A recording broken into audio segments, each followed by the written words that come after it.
Is our reality a quantum hologram? What if the truth about life after death lies waiting to be discovered in the basement of a haunted house? Are we connected to galactic civilization? I lie awake at night thinking about these things. I never miss an opportunity to ask bigger questions.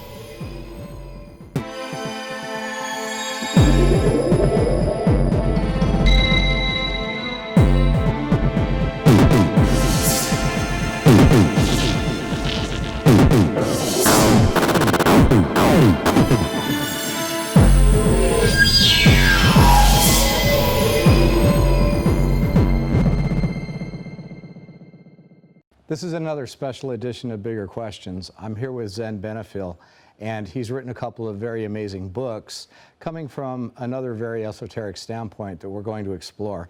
Zen, thank you for being here. Hey, you're welcome, Ron. I appreciate the opportunity. Well, first, I guess I'll show the audience what we've got as far as your writings. Some of it. Yeah, I've got 18 books in total. This is the big book. So this is Zendor the Contrarian, and this is a compilation, you told me, of... It is. It's the compilation of 3 Zendor the Barbarians that took me over a decade to write. And so I thought, as long as I'd had the trilogy, I might as well put them all into one volume, and someday someone might want it. And so this is one of your Zendor the Barbarian. Yeah. I have Zendor the Barbarian Part 2, and Zendor the Barbarian Part 3. And this is the subtitle on this is Door to What Is: Battling Science and Spirituality to Find Identity and Truth. So yeah, are you saying through that you have to get through what we consider today science and spirituality to find identity and truth? You have to I think we have to question who we are, what we are, how we are, in order to get to what we can do. So you have an extremely interesting life experience, and then you're also a musician. You gave me one of your CDs. This looks pretty cool. Most of my life's played golf and drums. Awesome. So what's on this? That's a compilation or collection of tunes that I did with several guys over about a 10-year period, and they were all done in jam sessions. They're impromptu, so they're a very creative, some might call it channeled music. We didn't. We just jumped in. We acted as though we were in the void, and we just jumped in and came out playing. I'm familiar with this kind of stuff because one of my friends had a ascended master band, and they used to make their channeled music, and don't get me wrong, it was very, very interesting. This music it spans rock and roll, jazz, blues, as well as very new agey kind of sounds too. I can't wait to listen to it, and we'll let people know where it's available too. So, okay, so these books are written under the Zendor name, so I guess that's probably a good place to start. Sure. So, before we really get into the philosophical nature of your work, let's get a little background on where you're coming from. That happened. You've had this really unique, incredible experience that spanned a lifetime. Some might even say it's incredulous, and by all means, I kind of felt that way along the way many times as well, because of the things that I had to confront in my own mind and experience in order just to be okay with what is and what appeared and what was reflected back to me from others. It wasn't just an internal experience that I was having that had no outer reference points. It had the whole kit and caboodle. So as a kid, I found out about age 5 that I was adopted. So, and orphaned as a newborn. So adopted at 6 weeks. Soon thereafter, I started questioning, and one evening heard this voice that simply said, "Hey, you." And I realized it came from within, it wasn't from without. So I started having a conversation. Then about 10 years later, a little over, I'm in college in my first year in a pre-med program at Ball State University. And I came back from class one day and really felt just empty. And so I got down on my knees and I prayed to know what truth was. I said, "Father, I want to know what truth is, and I'm willing to die for it if necessary." And lo and behold, the following week, I came back from class and had an experience where I heard this voice I'd been familiar with since a child ask me by name. My given name's Bruce. It says, "Bruce, are you willing to die for what you believe in?" And after a few moments of like, what do I believe in? I thought, okay, Christ consciousness. Still didn't feel complete. Cosmic consciousness, yes. So at that point, the music I was listening to had a guitar riff that sounded like a rocket ship taking off. I left my body. I turned to look at my body laying across the dorm room bed. Honors dorm, by the way. I was in a pre-med program, if I didn't say that before. And immediately after I turned to look where I was going, I was engulfed by white light. Now, I was there for a few moments only, just enough to know that I wasn't dead because I could think. Yet there was no tactile sensation, so the impetuous teenager says, okay, wow, is there more? And I felt a movement, and I went into almost a reversal of that. I was in an indigo background with points of light surrounding me. I knew the points of light were points of consciousness. Whether in body or not, I wasn't sure. I assumed that they were, even though that I wasn't at the time, and I knew it. So let me just ask you something. Sure. You were in pre-med, right, which means that you're a pretty smart kid. Yeah, and you already had a certain school. amount. Yeah, you already had a certain amount of life experience and probably enough time to formulate some belief systems or, and have a position. So how did your intellect cope in that moment with what was happening to you? It was still. It was observing. I was able to not try to think my way through it. Well, for a lot of people, that's a challenge in itself. Oh, absolutely. And that's the whole goal of meditation, is to not think, to find the quiet space between the notes, if you will, sure, and the silence within. So I just happened to be there. Now, I had some help early on in my teenage years in learning how to quiet my mind so that I could manage my situations. Okay. So it wasn't like this was unknown. I had out-of-body experiences starting when I was 7. So these were things that I felt better adjusted to cope with this moment. And then after I recognized these points of light as points of consciousness, the voice that invited me there picked up and said verbatim, these are those that you are to work with in order to facilitate a new world order. It will happen. Know this to be true. It will happen in your lifetime. Have faith and trust that everything you need will be there at its appointed time. Trust and allow. And then I felt another rush of energy, and I came back into my body with a gulp of air. So once I got back, I just kept my eyes closed for a while and just felt myself reintegrate with kind of an effervescent feeling after that experience, and it was drugless. Lots of questions out there that it might have been, okay. Yeah, were you on drugs? Yeah. It was the 70s, and I did participate, and I even inhaled from time to time. This was not necessarily one of those experiences, okay? So as I'm back in my body then, this effervescent feeling just permeated my entire being. And then my mind kicked in, and I started thinking, what the F just happened? Right? Because here I am, 18 years old, and I've just had the experience of a lifetime that most people never have.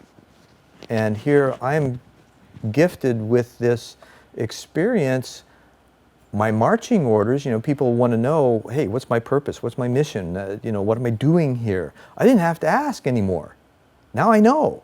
Now the question is like... What's interesting, though, I didn't mean to interrupt you, but go ahead. What seems to be interesting to me is that a lot of people tell the same story. They have this transformative experience they refer to as like being ignited, where they're suddenly infused with a tremendous amount of information, and they're never really the same after that. Right. And they have a very solid sense that they are on a mission and they have certain things to accomplish and they're part of something bigger. Right. Is that what happened to you? Absolutely. And I didn't know it. Well, there was points of light. Okay, at that point, these were those that were also going to, if not already having, that same experience that you just described. Now, when we were talking earlier, you actually mentioned some correlation between your vision of the points of light and the Buddha. That was many years later. Now, okay. So fast forward 1987 now, during the harmonic convergence. I'm at Dairy Springs Campground at Mormon Lake, which was just east of Sedona across the freeway. We went up through Sedona. It was supposed to be one of the gathering places. Just didn't feel right. I wonder how many people remember where they were during the harmonic convergence. Yeah, it's I remember interesting. where I was. Where were you? I was in Imperial Beach, California, and I remember I was just getting into printing and graphics, and I made some harmonic convergence T-shirts, and sold them on the beach. I had no idea what it was. I had no idea I had a future that had anything to do with metaphysics. I just thought it was cool. Well, that's the only thing I got out of Sedona was a couple of T-shirts.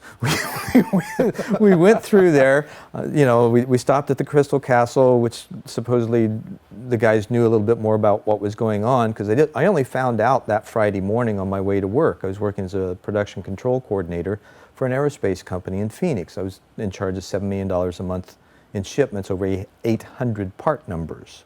So I was very much into the production, real world, practical, hands-on, get stuff done kind of job. Now, let me ask you something, because you've got a very tremendous resume as far as practical experience, everything from teaching to I've had a lot of fun. Corporate America, business stuff. Yeah. But you had this spiritual revelation at a relatively early age. So how did you reconcile that as you continued through? Well, what I came out of it with was two questions. How, and what do I need to do to prepare? Because at some point, this was all going to coagulate into some kind of form that was managed beyond my scope of understanding at the time, and yet that's what was going to be happening. And natural order, the whole chaotic thing of chaos to order, it's a natural process. So as we loosen up, as we lose our belief systems, as we start asking better questions, answers start appearing, and we can become aware of more of how those things arrive in our life and then engage them when they do. Oftentimes we miss them. The second nature or the subtle impressions that we just let fly by. What happens if we start paying attention to those? Whole new world opens up. I've seen it happen. It's happened for me. And I know of many others that the same thing has happened. So I'm at the harmonic convergence. And the beginning of the experience at night, I woke up, looked up into the sky, and there were points of light collected to where it looked like if I had put a skin over it, like I was sitting at the foot of the Buddha. And as soon as I recognized that, a voice, many as one, similar to the other, says, "We would like to channel energy through your body into the planet, and in return, we'll answer any questions you have." And that lit me up. It's like, cool, I love to ask questions, and I've got a lot. And my mind can get pretty in depth with the types and kinds of questions that I ask. So throughout this whole night, it was a 6-8 hour experience probably that lasted throughout the night. And then at one point I was told, okay, there's a pair of shoes for you ready to step into. And I'm referencing, I'm thinking to myself, okay, you're referencing the white light experience. And they're like, yes. And if you're ready, and I said, you guys still in agreement that, you'll provide everything at the appointed time? And they're like, yeah, okay. So yeah, let's do it. Okay, so I was writing a paper for my Bachelor of Science in Business. I didn't finish the pre-med, I had bailed, but so I'm... Did that have something to do with your experience, or was it just... Yeah, it had a lot to do with it. There was a lot of processing to do over the next couple of years, and I shifted from pre-med to psychology with a religion minor as a result. Okay. And then got a little wonky, bought a couple sets of drums and spent half my room and board money and just made some bad decisions. Do you really think they were bad decisions? Well, I don't. Sounds like they might have been the right decisions. They absolutely were for me at the time. However, my parents and those around me is like, what are you, an idiot? Right.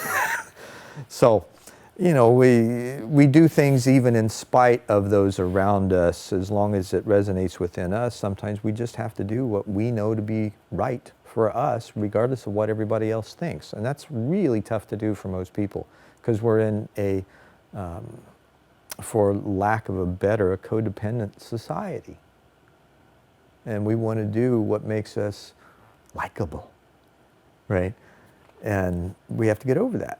When you do what's right, you do what's in integrity with yourself, you'll be likable because you'll be happy with you, and that joy spreads to others. Yeah, and people can pick up on that. Absolutely. More and more in a people heartbeat. are in tune to authenticity and consider it an important thing, even if they can't put their finger on it. Right. They know it when they see it, and they respect it. Right. Big word, authenticity. Speaking of, the following year, after I changed my business paper from a case study to writing a paper about an international cultural center and how that would work. Got a D on it. No factual data at the time, because there was no such thing.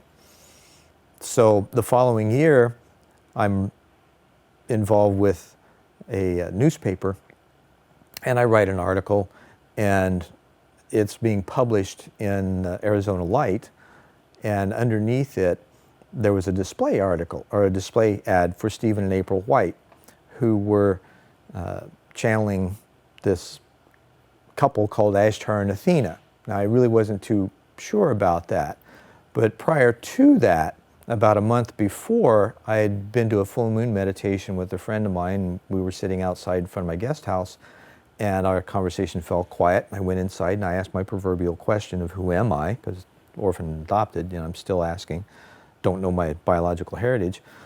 So I asked this question, and then I hear his chair move, and I open my eyes up, turn to look at him, lock on his eyes, first words out of his mouth, "You are Zendor." My second sight, whatever we call that, kicked on, and eyes open, and I see this huge stone arch doorway cast in a starscape with a thick wooden door slowly opening towards me, and I hear, "Door to what is?" Now, what the heck do you do with that? So, not knowing, I continued, just put it on the shelf, and then when my article came out, I saw these folks, I went to see them, and they were talking about the administration and community development of this Ashtar command and how it rolls out. And the two of them seemed to be speaking to me directly, whether their eyes were closed or open. And even after I asked during Steve's dissertation, I understood everything they were saying. And I'd kind of hidden myself back 4 or 5 rows and off to the side just so I could hear. So I hear this, mind working, and I think, okay, are you actually looking at me, or am I just imagining things? And so he opens his eyes up and he's staring directly at me. Like, oh, okay, so I'm getting this, And April does the same thing, only on an emotional side of the track. So afterwards, I talked to them both.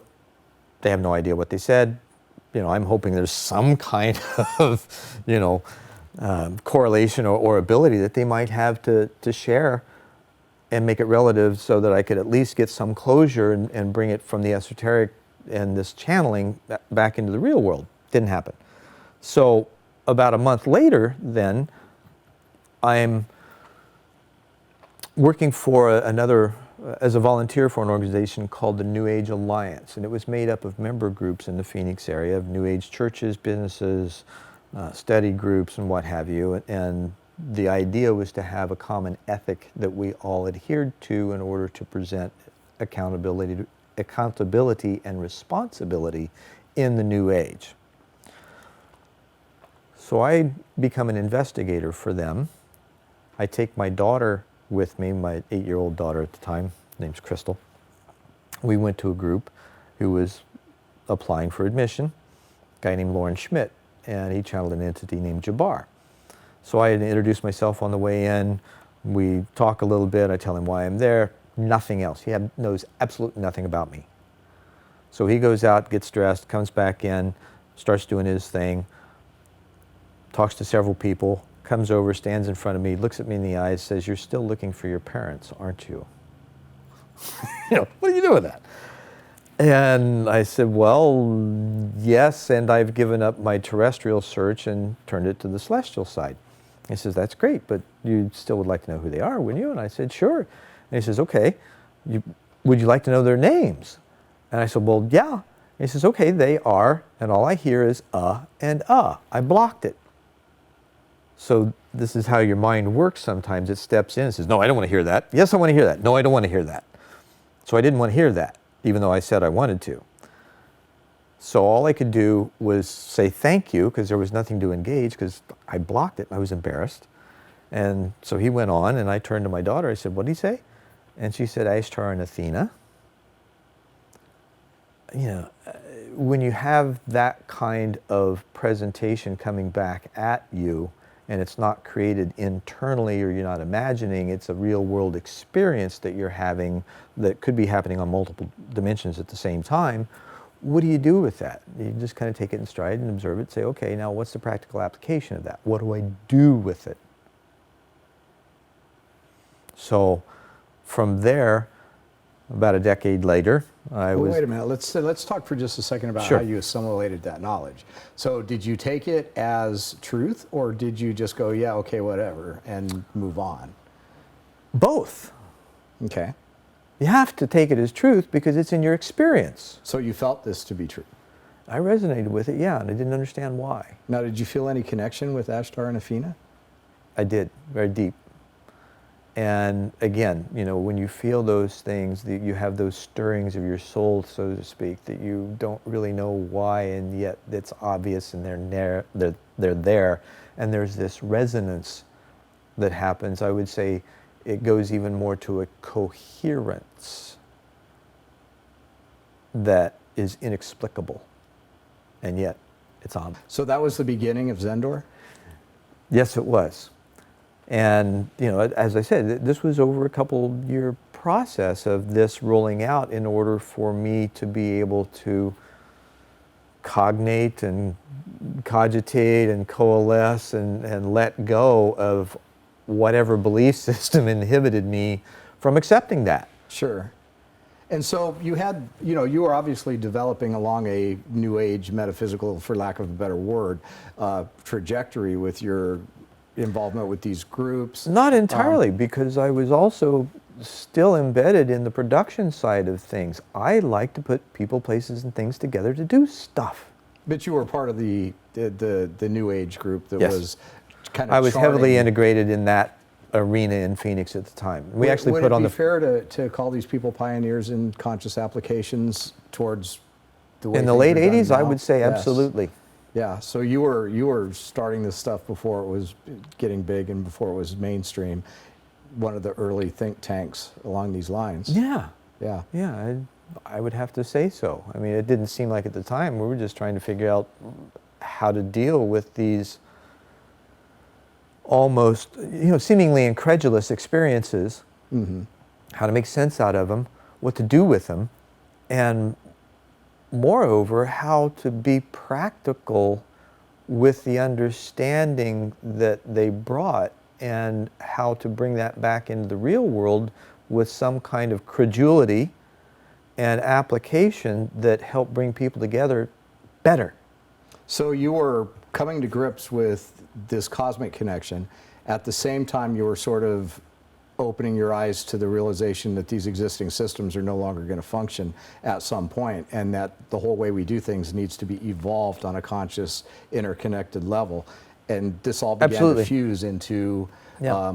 when this decade was over, you sort of Well, there's a emerged lot of from study it. on coherence, right? And the quantum mechanics and all of the science and things, and you know, bridging the right and left hemispheres through the Sure. corpus callosum, and you know, there's so many different ways that we can talk about this stuff. What it boils down to is the ability for you and I to create something together that makes sense, and then to spread that to others so that sense can be made common. Let me ask you one question. You mentioned the advances in scientific theory. Right. And you know, one of the things that we really like to touch on here in the show is how are new advances and new postulations by science explaining potentially things that have been unexplainable or even completely dismissed previously. So when you cite advances in quantum physics and advances in the way science is looking at reality, did that stuff serve to help you evolve your own perceptions, or did it serve to help you confirm what you already knew? Both. Because as you build the data stream, you build the data points along the line, eventually that line stops, and either you create a springboard or a precipice. And either way, you learn how to fly. So with that, what I've seen just recently, as a matter of fact, in the depths of consciousness and meditation, there's a lot of people that talk about this hexagonal grid system that appears deep in consciousness. Well, where might that also appear in physical dimensions that would begin to bridge those worlds? And there's a series put out by the BBC called The Code, and there's a clip in there that shows these rocks on the coast of Scotland, I believe it is, that are hexagonal. And they were trying to figure out, you know, what the heck happened here? And they were looking at the beehive and why did they make things in the hexagonal shape. And so they started looking at it from a very scientific point, and what they found was that this is a natural order that evolves when systems come together. For instance, one of the examples, they use balloons, and there was a physicist that was showing how this all worked. And so as he constructed, not balloons, bubbles, and as he was constructing this bubble structure, there appeared a triangle. He blew some smoke in it so it would be visible, you know, in the matrix of it. Then as he continued to add bubbles, it changed into a cube, and then it changed into a hexagram. And this hexagram allowed multiple bubbles to connect and provided a more uniform structure. So with these rocks, what happened, they found, was when a volcano had erupted and there was a bunch of water around this lava, that as the water evaporated and the rock began to solidify, it naturally formed these hexagonal pieces as it came together. So if this is natural order on a physical level, as lava cools and forms rock formations, what else might be in between that grid system and those rocks that we can tap into in order to allow that chaotic system that we've been attempting to understand to evolve into an order that works for everybody and at least gives us, if not the capacity, the reality of harmony among people and planet. Now that's out there, I realize that. Sure. So let's summarize then that at this point, you've had a transformational experience, you have been exposed to the potential. I was naked! Yeah, you were exposed to the potential of having an intergalactic, extraterrestrial, for lack of a better word, connection. Right. You were heritage according to the experience, sure. You know, that's, and it's not my doing. Go ahead. So you were instinctively told to take a certain path, to find a way to merge the practical with all of the other sources of knowledge and personal information you were gaining into a contribution to an evolved pathway for human civilization. Right. Now, as I'm doing this, other things begin to appear. Most recently is a program with MIT and a class through a development they call ULab, with 35,000 students worldwide involved, 182 countries, okay? And they are involved in a conscious collaboration movement that through this coursework, they're trying to figure out how to work together better in order to create a better world. So that's one aspect of it. There's also some research and study that's been done by John David Garcia and Bob Podolsky, who talk about octalogs and holomats. Octalogs are basically the optimal number of group members that can be most highly functional based on awareness, creativity, objective truth, and love. Oh, don't forget love. So nebulous a concept, and yet it's an action word. Now, when you say objective truth, are you talking about consensus truth, that everybody, because truth is subjective quite often. Something that's demonstrable, that's practical, that can... That everybody can agree on, like gravity and blue sky, say. Okay. Right. So these things evolve. The optimal, of course, is 4 women, 4 men. Could be 7 or 9, but they found out that the optimal number is 8. Well, it's kind of interesting how that, 8 appears many other places too. Mm-hmm. So as we learn to work together better, than these natural systems that come from a holistic place. You know, Senge brought out systems thinking back in the 90s. Was the rage in the corporate world. Personal mastery, systems thinking, all of those learning organizations, those types of things. Now we're looking at, okay, we got the knowledge, and it's like Gardner's work in the 80s with multiple intelligences and how that's translated into the classroom. It's taken 25, 30 years for that to actually reach practical applications. Well, we evolve slowly. You know, it takes us a while to grok what's going on in order to make it a practical or of practical use in everyday living and work. Now, what I'm finding very interesting about your story is that you have assimilated a lot of different information, some stuff that arguably could make somebody choose to totally withdraw from society, or even more, be labeled And has. Be labeled as just, you know, not quite right. You've assimilated this information. You've Been there, done that, got the T-shirt. You've come at it from a practical standpoint. It's like, okay, now this is all a part of me. This is who I am.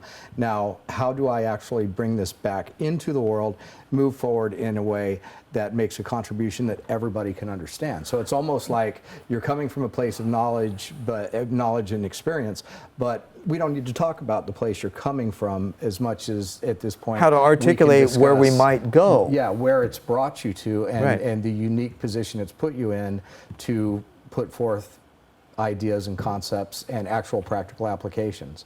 So it's really all about the evolution of human civilization.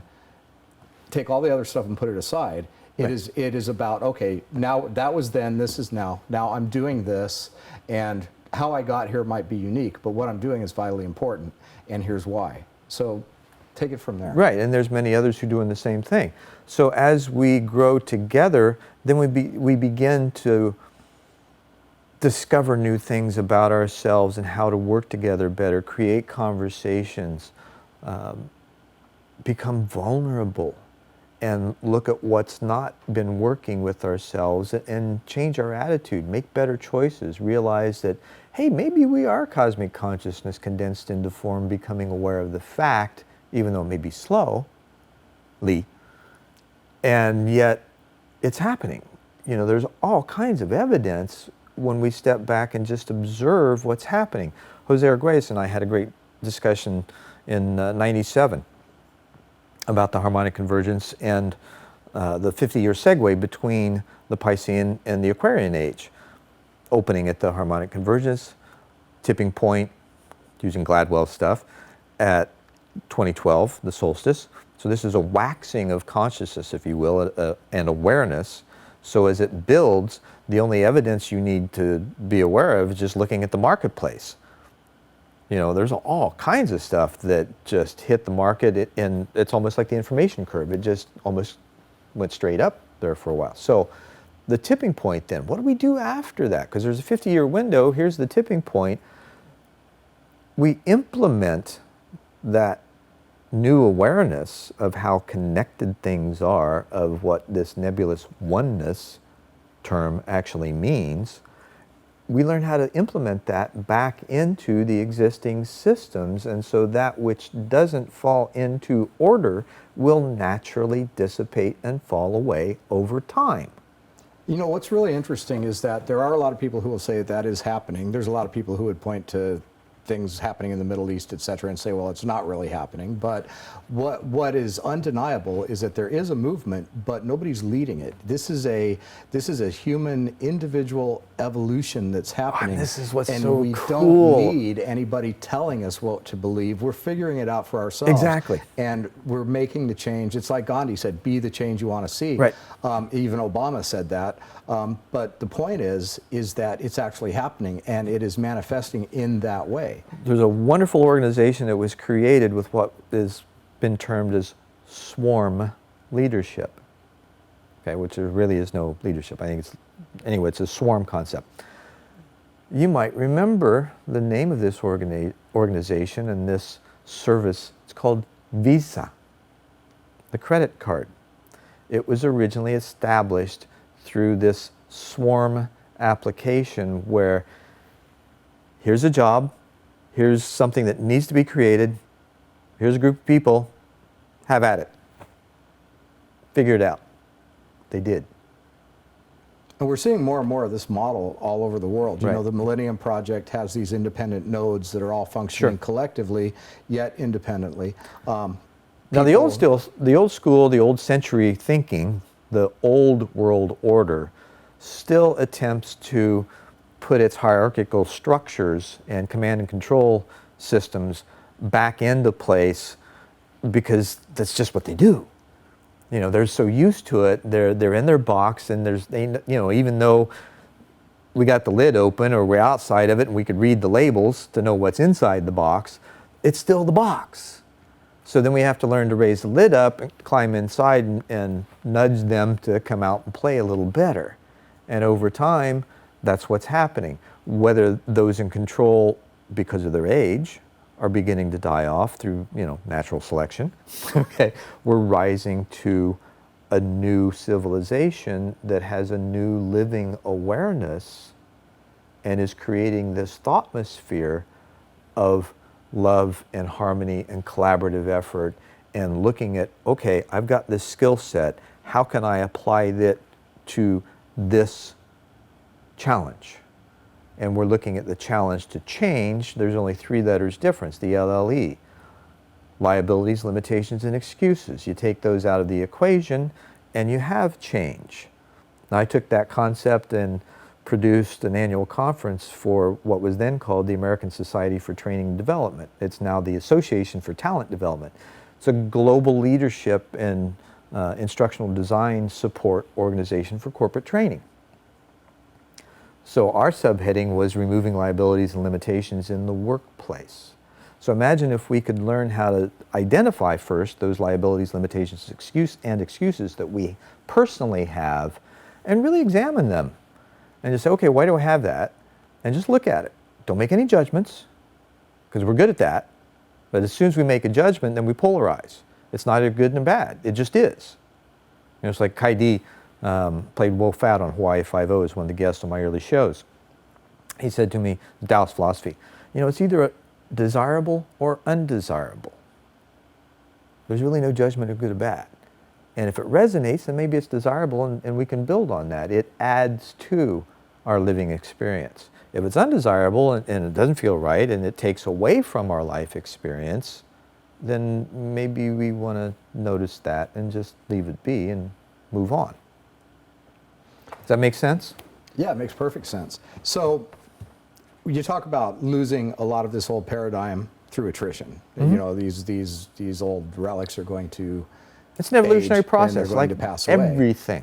But we look at our children, and there's a lot of people that will say, well, yes, humanity just in the last couple of and generations. in America, we're dealing with the entitlement generation. Yes, has evolved, right. And we have, indigo children and crystal children, and there's and hybrid children, and all of these different things. And we seek to find all of these labels and compartments and ways of describing things that we still don't know much about, but yet we know there's a difference, and so we try to put a label Sure, on and it. I think my question is that, we have obvious differences in these next generations of children. We see what could be just simply classified as basic human evolution. Yeah, we're smarter, we're this, we're that, and even on the microcosm of per generation instead of the macrocosm of lots of generations, you're going to see the subtle changes in human civilization.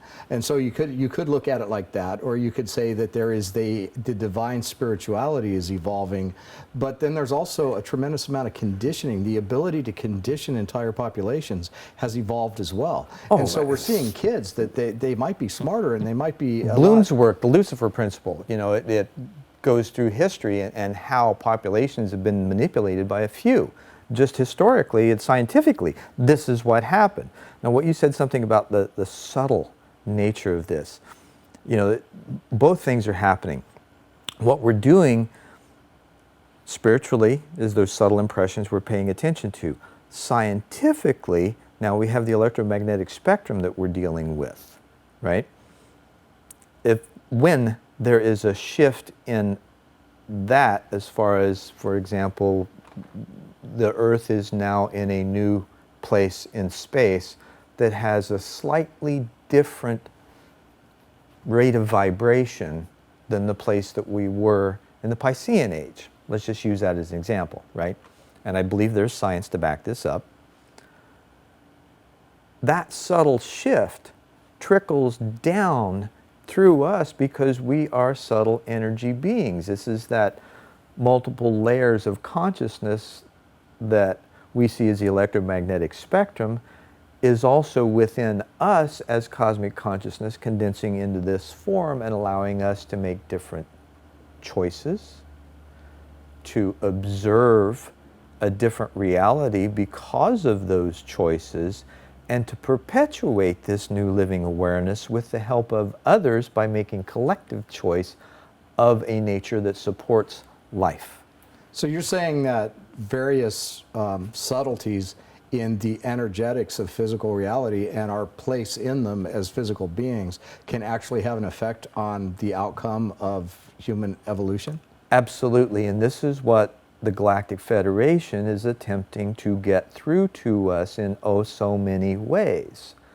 From everything that they're attempting to do. You know, there's a lot of different races, and they all vibrate at different levels. They all have different forms, and they're working in that pattern. You know, each of them, for instance, in the layered effect, layers of the onion, if you will, sure, have different perspectives, have different administrational duties in which to interact with us with as we begin to become aware that we too have those same bodies at those same levels and in reality are them too.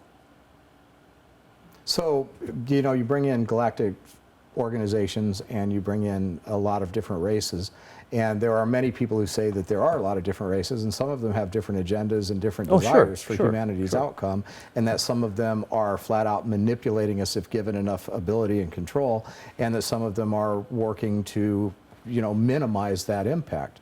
Is it so? From your I standpoint, think that's is all of this evidence going that on? there's still a belief system that incorporates the fear-based dominance, control, and so on and so forth, that it's embedded in our genes because we've lived it for so long. So are you saying that that's not really happening, we just think it is? Or are you saying that it's happening because we believe it is? Or are you saying something completely different?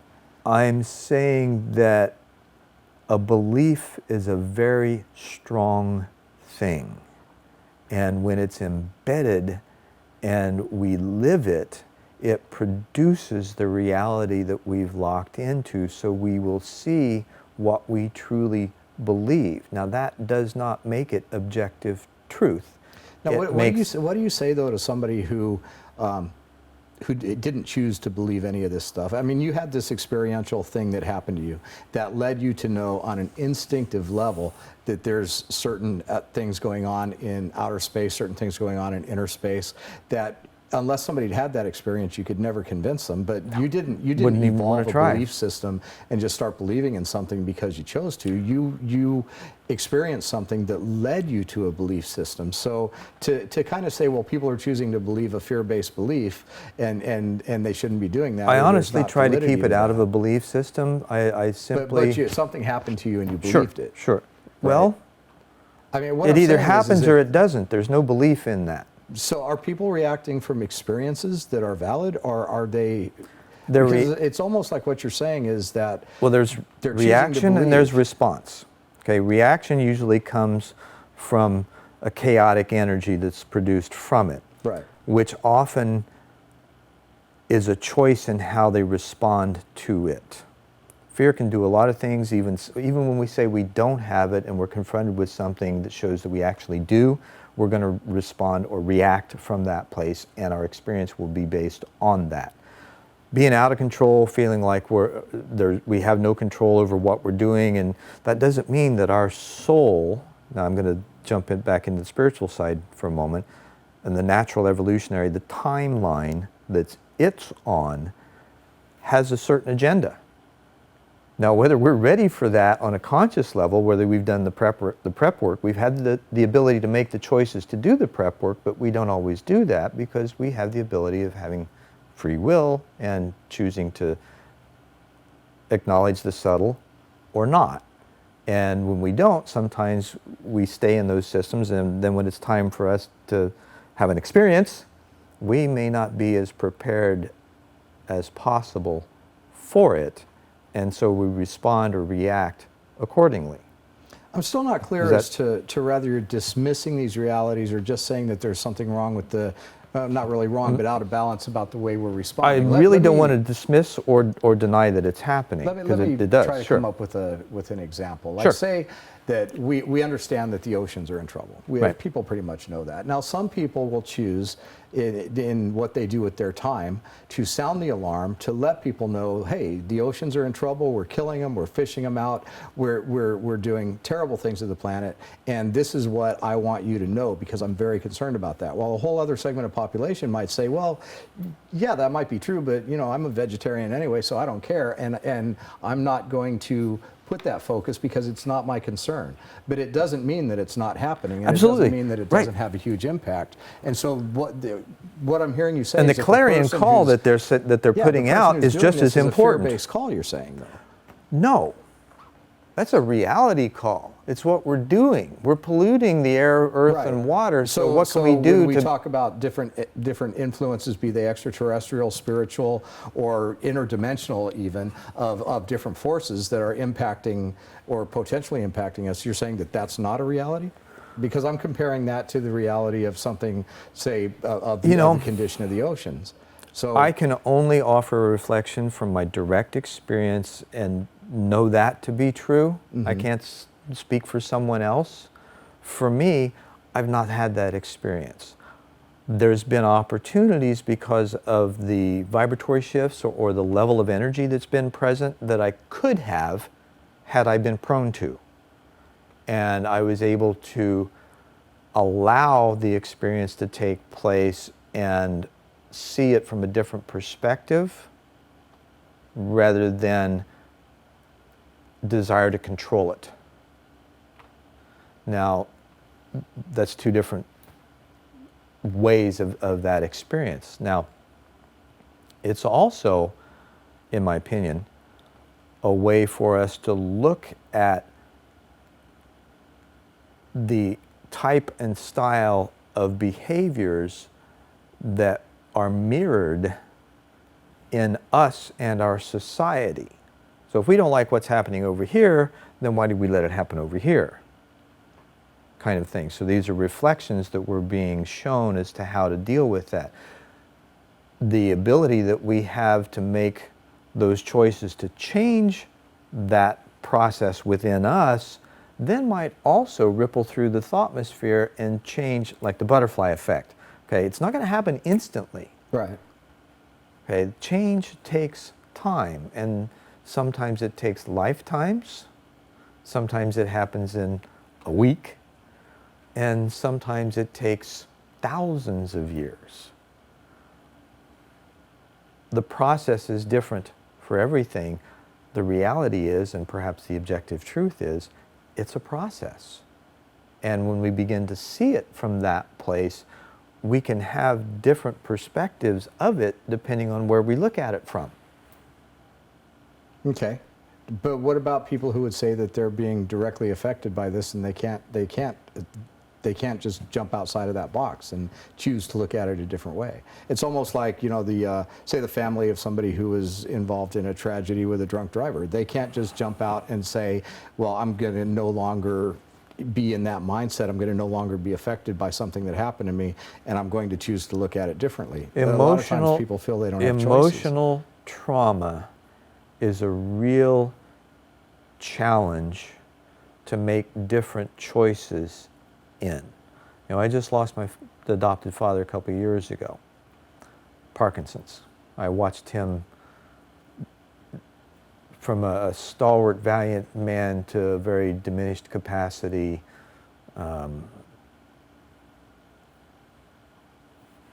wrinkled grape. Okay. Instead of seeing it as a tragedy, he and I both had fun with it on the way. Because we weren't going to change the process, but we could change how we felt and responded about it. And I think that's really where the crux of choice is. We can have any kind of situation It's our choice as to what we really want to make out of it, and then proceeding to solicit support in continuing that, because it is, you know, we're not islands amongst ourselves. We need support, we need conversation, we need hugs, you know, we need community. We need things that we can inspire, that we can be inspired by, and that we can inspire others by example to make the changes in their lives too. It doesn't diminish the tragedy, but we're only seeing it from a linear standpoint. There's still nonlinear and non-local views that we don't incorporate in that process, and this may just be all part of a puzzle or a program or a game that we just need to extricate ourselves from the emotional stance that we take in it in order to free ourselves of it, and then we can play a better game. So does that make sense? It makes sense. Okay. Let me ask you this. We have an obvious, I'm not going to say need, but I will say need. We have an obvious need in this current reality, in this current timeline, to evolve as a species into a sustainable, peaceful civilization, or right. The odds are we're going to self-destruct in any number of ways. So Very as true. we all personally develop, some of us faster than others, some of us along a completely different trajectory, could we save this timeline, or are we just taking whatever we manage to evolve within somewhere else? That's a great question. We're here now. That's the simple truth of it. We're in these bodies, we're playing together, we ain't going anyplace else. I'm looking at you in the eyes, you're looking at me in the eyes. There's nobody else here but you and I, right? Well, there's the... Right, but for all practical purposes, okay. Yeah, there's all the others, there tends and to become hello a little guys, bit of a and bubble. you know, Yeah. right. It's like the and Get Smart little sphere of silence Sure. comes down upon us. Now, there's also another perspective from a nonlinear, non-local, multidimensional viewpoint where there is so much going on around us that we're not able to see yet because our sensory array isn't sensitive enough to pick it up and relate it into our system. Then there's also the fact that we're not in our bodies. We're usually just sitting on our shoulders, wondering what the heck's going on, right? We don't experience our bodies other than carnal senses and wanting to satiate them, instead of seeing them as a sensory array or a transceiver, if you will, that we can begin to tune into better, be quiet and, you know, quiet our minds and pay attention to our bodies and how they respond to the environments that we're in. They're subtle symptoms, subtle signals that we get from it that most of us don't pay attention to. We don't even know it's there. That's part of this evolutionary process that I see us going through, you know, as we learn to bridge the hemispheres and the corpus callosum and all that kind of stuff links in. Then we bring it down into the body and actually become more aware. We become more mindful of it, and our thoughtmosphere coalesces in a much grander fashion because we're there now. And my body can sense your body, you know, we're 99% space, right? So you got the proton, and electron, and neutron that's hanging out, but there's space in between there that this consciousness exists that we share, right? So as we become more aware of that sharing and the choices we make to agree that we're sharing it, then we can focus our intention on doing something together and call on the universe or that consciousness to help. Well, what's that going to do? It's going to manifest people, places, and things to do stuff.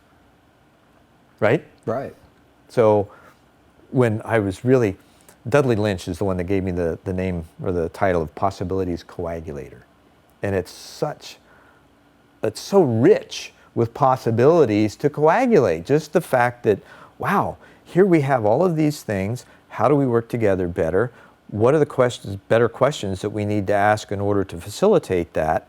what are the tools that we have, what do we need to develop, and how can we systematize it so that it's shareable and scalable?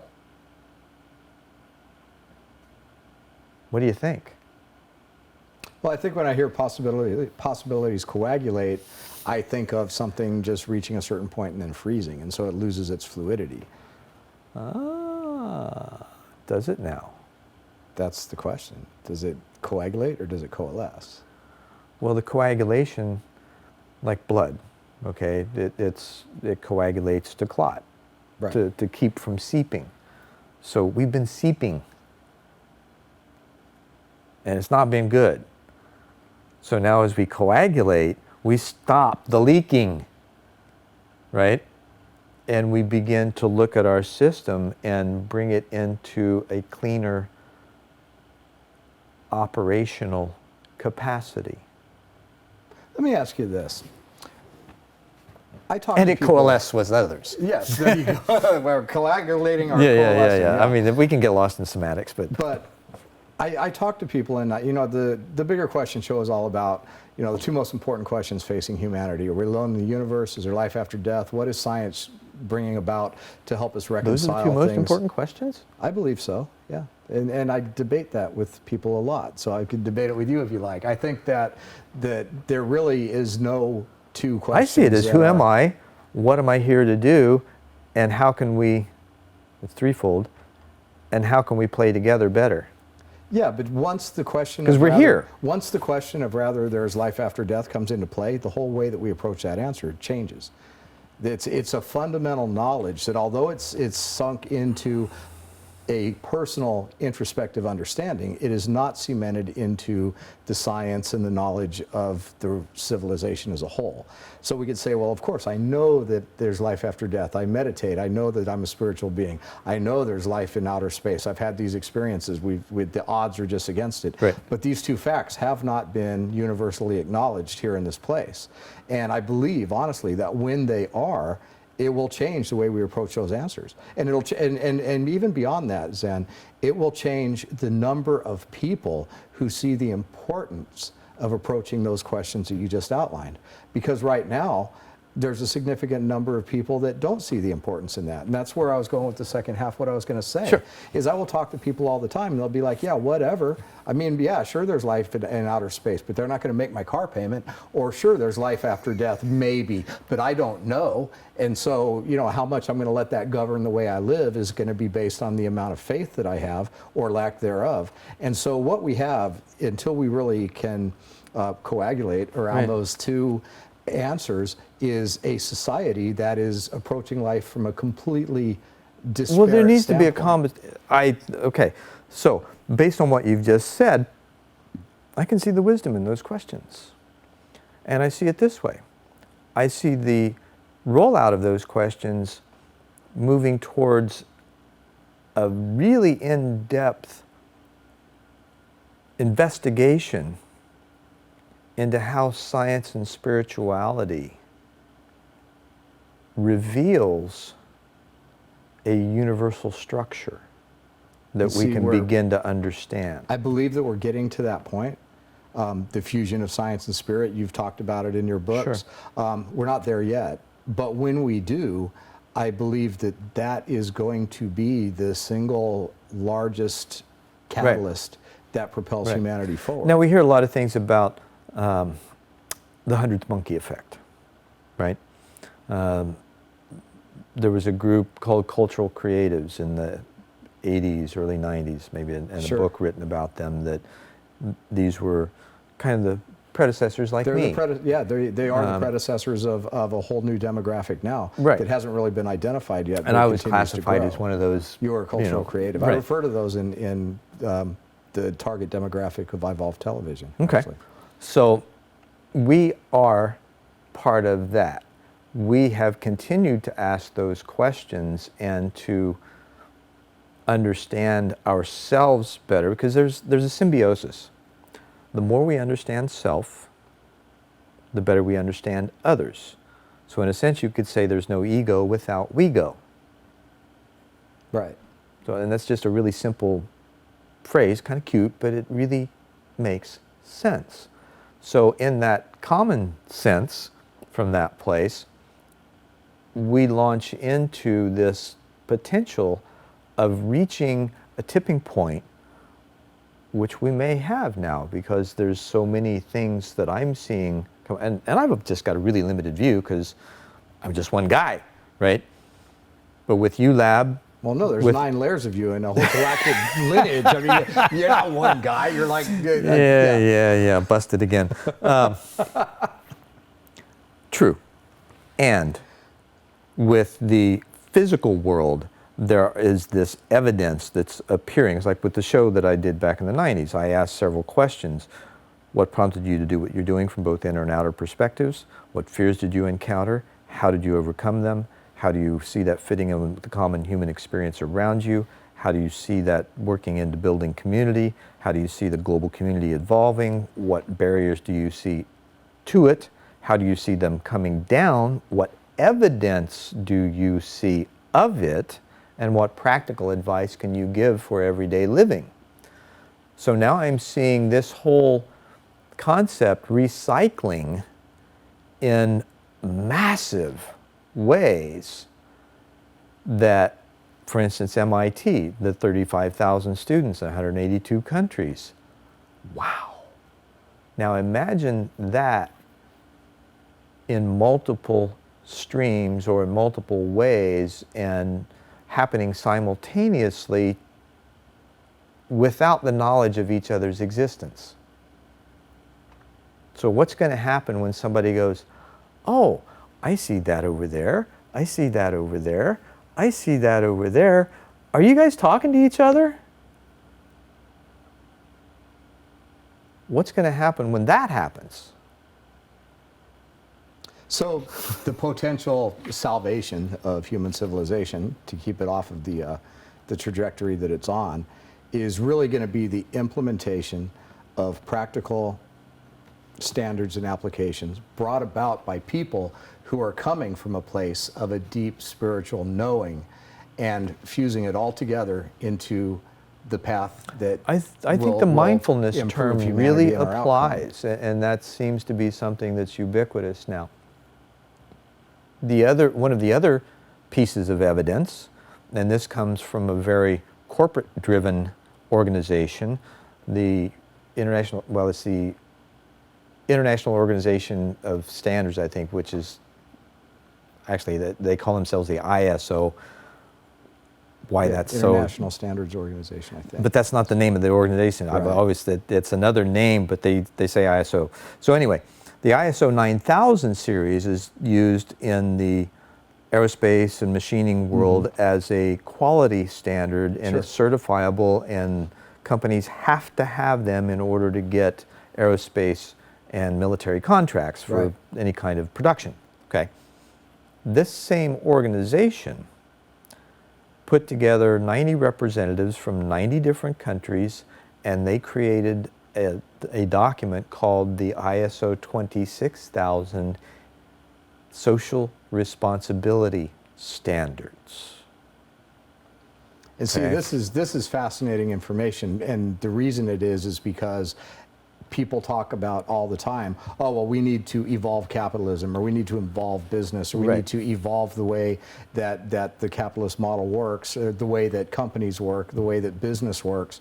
And it's a nice idea, but it's also absolutely wonderful to hear and know that somebody's doing it. Right, and so because the rest of it's nebulous. We don't know what's out there. Well, okay, where's tools? Here's a tool. So this ISO 26000 is literally going to be an ethics standard that businesses are going to need to adhere to as they move forward in the 21st century. Unfortunately, that's not the way it works. Along with how everything else is working, it's by intention. So the it's companies, not result-based. Well, the companies to meet have ISO, to, you can't intend to make a jet part a certain way. You have to do it. That's the ISO 9000 series. The 26,000 social responsibility standards can only ask for the intention of doing these things because there can be no other way of doing them. It's a choice. It's not a mandate. So there's consciousness involved. So to be signed on to this and to receive this certification, you only have to intend? I mean, I know that there's it's a a whole other 99-page document, and I happening. don't know it well enough to answer that question. Well, certification doesn't. Well, certification doesn't necessarily. It's a valid point, though. Certification doesn't necessarily mean that much. What it does, though, is it puts the power in the hands of the people of the organization from a grassroots standpoint to take that document into the organization and say, hey, let's do this. And you know, it puts it on the table. Yeah. So that's a good thing. Right. I know, talking to Jerome Glenn, there's a whole, I don't know if it's ISO or someone else, but there's a whole set of global ethics being evolved. Right. You know, personally, I think that we need a global wealth cap for personal wealth. We need global human rights. You know, there's all kinds of boots on the ground ways that we need to evolve civilization. And there's people smarter than me to come up with those answers. And yes, I would agree. We do need to have them. We need to live what we say we are in America as a nation and take care of each other. We don't. That's a simple fact. So what can we do? And maybe the ISO 26000 can. Well, see, America's the example of capitalism run amok. Absolutely. We basically evolved capitalism more than any other country on the planet, and unfortunately, others are following the example. Sure, and the you know, capitalism itself needs to evolve, and it needs to be a reflection of human evolution. And I think there's a movement towards that. It's called conscious capitalism. It's called conscious capitalism, yep. and it's absolutely essential for business. And it's being organized also through a shift in the corporate structure, and now they are they're called benefit corporations, or B Corps for short. And these are organizations that, when they file their mission and vision and charter for their organization, they include certain things in it that have social or community benefit, as written in part of their mission and vision. You asked something about the Galactic Federation and how that all works, and the Ashtar command and all that. It sounds like a command structure, and yeah, it kind of is. There's a natural order in that. You know, Dan Winter told me years ago that Ashtar was the acronym for the cosmic computer. I thought, wow, that's kind of interesting, because a lot of my experiences underneath it all, when I got really quiet, there was this biomechanical pulse that sounded like a heartbeat almost. And as I began to understand this potential of this cosmic computer, it seemed to correlate with everything else as far as the consciousness and the integration and all the intelligence, whether it's artificial or organic. It's working together in order to roll out this greater understanding of how that consciousness moves in between the particles, and how the command itself works at various levels beyond our understanding in order to help facilitate that, from managing what we might call soul contracts, and how those contracts actually fit into the evolution of how people, places, and things come together to do stuff in a better way. So this is, in a sense, the Ashtar Command is kind of the Galactic Federation's arm in this region that's there for us to query,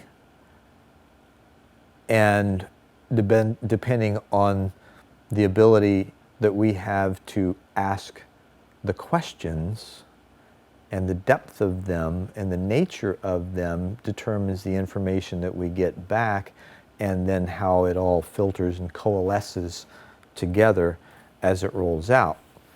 Now, when we talk about the existence of something identified as a cosmic computer, then, you know, we look at the way physical reality is constructed, and, you know, it's very much like a hologram, or very much done mathematically like a computer game, where a certain amount of physics are implied. Referencing the grid and everything. Yeah. So when we talk about a computer running it, you know, that's a way of referring to the mechanics in which physical reality is created. We can compare it to a computer because we don't have anything better to compare it to. Right. We can compare it to a video game because we don't have anything better to compare it to. You look right in the video game and the system knows what to show you.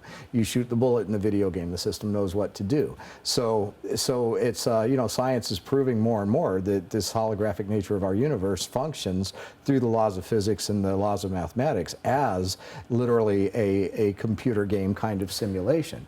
And so driven by a quantum computer possibly, or this holographic computer, this computer at the center of the universe. But the question becomes, where do you draw the line between this computer, as we identify it, that runs physical reality and that has this management over our experiences, and the idea that everything is made up of this sum of all consciousness?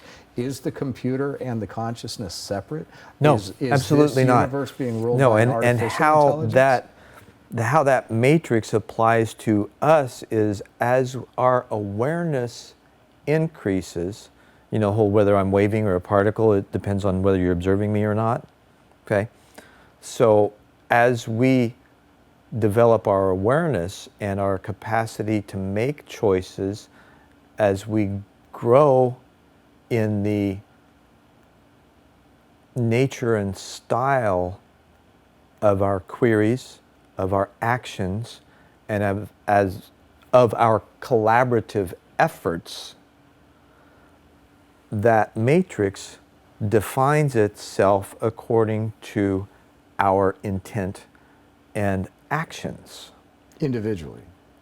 And then to a certain point, collectively. And then that builds a collective based on those individual actions and how that magnetizes the people, places, and things that are next to them. Let's say you're a thread in the divine tapestry, so to speak. Okay, whether you're throughout it all or just in a short segment, we don't know. What we do know is there's threads next to you. Mm-hmm. Right. So what we do through our observation and our ability and our awareness and our stillness and our mindfulness, because we're requesting that greater reality to manifest in and through us. And then by observing it showing up, we can interact with it better. Does that make sense?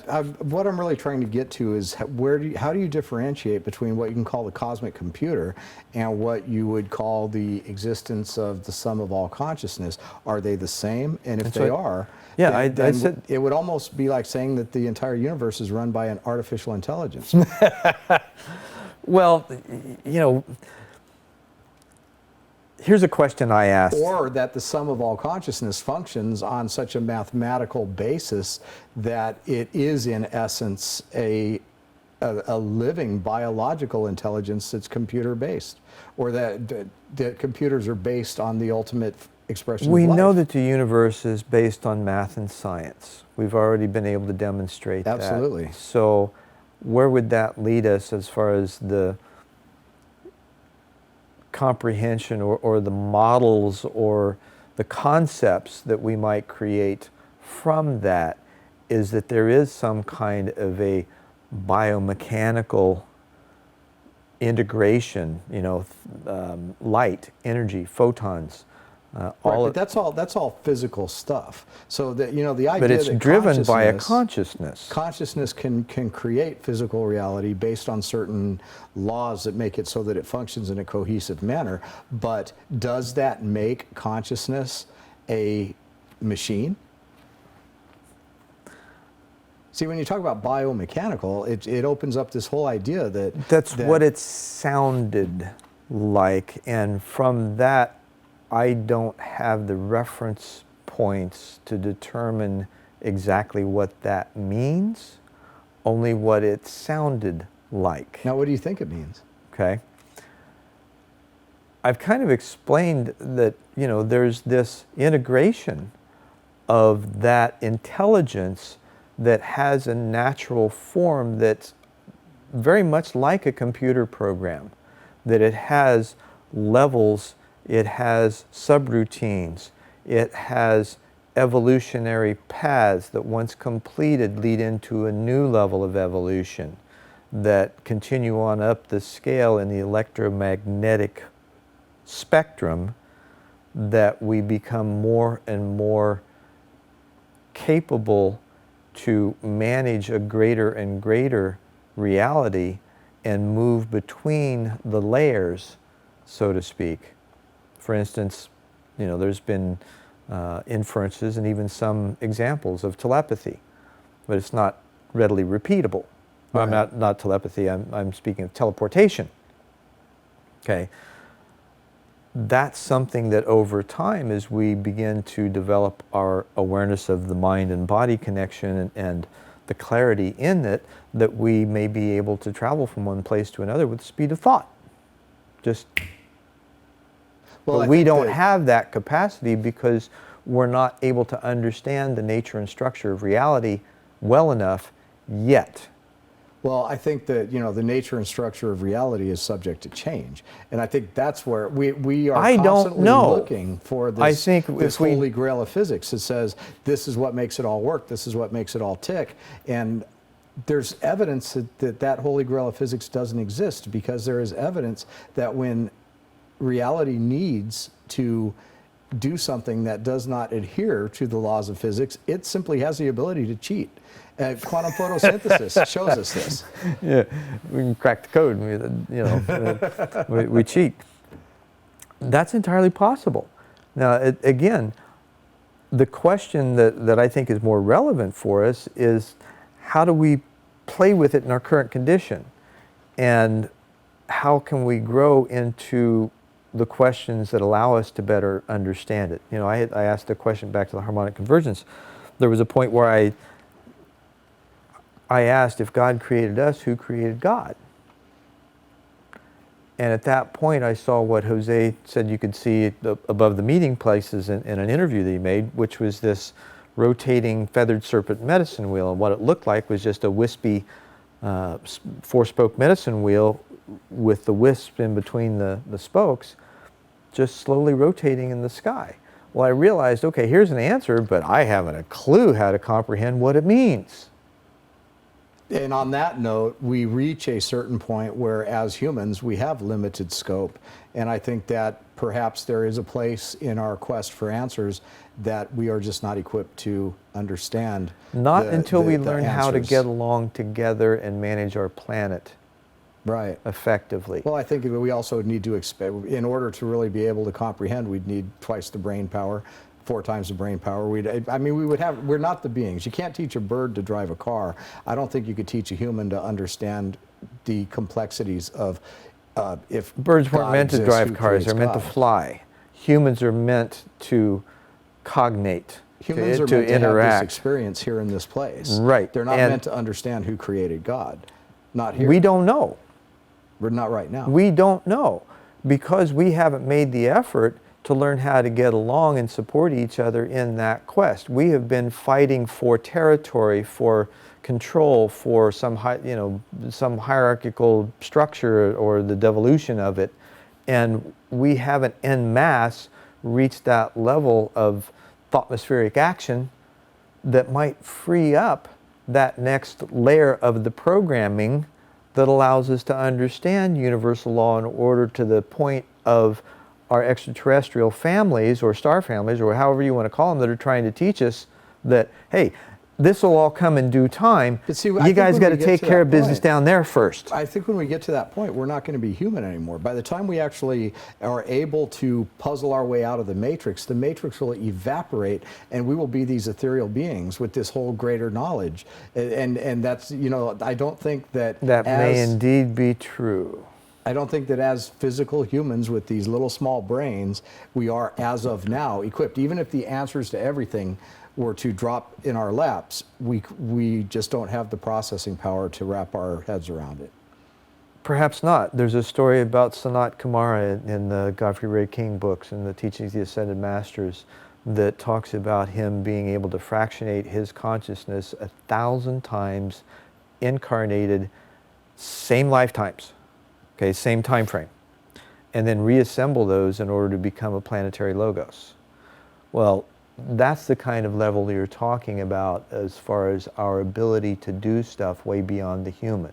And see, in this day and Right. age, in this paradigm, as soon as somebody creates a planetary logo, another corporation will trademark it, another corporation will copyright it. They'll print it on T-shirts, and if it sells well, there'll be lawsuits going on for at least a millennium. Yeah. And yeah, you got to be With the very current careful. system, absolutely, that's the pattern. And hopefully, we can evolve from that and just have the sharing of T-shirts and the giveaways and those shotguns that they shoot them up into the crowd with at football games, just to have a big giveaway. I mean, this has been certainly a unique conversation. So Zen from Ashtar Command has come down to talk to us about how we're going to practically evolve everything from business schools to human evolution. And really, that's kind of how it should be, because there's only so much you can accomplish from the bridge of the spaceship. You got to get your boots on the ground. You got to deal with what's going on. Yep. So congratulations on the work that you're doing. Thanks so much, Ron. I appreciate the time, and hopefully it all made sense, and your viewers can take a look. My website's actually zendor.us, and most everything's up there. So pick it apart, check it out, test it for yourself. Don't believe a word I said.